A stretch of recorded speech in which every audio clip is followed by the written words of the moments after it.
Samantala, tila hindi kontento ang ilang kongresista sa mga hakbang ng pamahalaan para solusyonan ang pagtaas ng presyo ng ilang bilihin gaya ng bawang. Narito ang report ni Oscar Oida. Band-Aid solution. Yan ang tawag ng Makabayan Block ng Kamara sa mga hakbang ng Administrasyong Aquino para lutasin ang problema sa pagtaas ng presyo ng bigas, bawang at luya. Tulad ng pagpapadala ng mga rolling store na nagbebenta ng mas murang bawang at iba pa. Ayon kay Bayan Muna Representative Nery Colmenares, limitado lang daw ang magagawa nito at tila ito'y pakitang tao lamang. Ginawa na raw ito noong panahon ni dating Pangulong Gloria Macapagal Arroyo at hindi naman umubra. Mungkahin ng grupo ni Colmenares, itigil ang liberalisasyon ng pag-angkat ng mga produktong pang-agrikultura at magpatupad ng totoong reformang agraryo para suportahan ang mga lokal na magsasaka.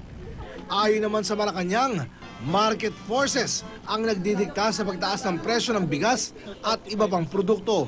Pero iniimbestigahan na raw ng gobyerno ang posibilidad na nagkakaroon ng hoarding at price fixing. Kaya nga't kababanggit lamang natin na nagsasagawa ng surveillance para ma-discourage yung mga naiulat na ginagawang hoarding at iba pang mga hindi tamang gawain na maaaring humantong sa pagkakaroon ng artificial shortage.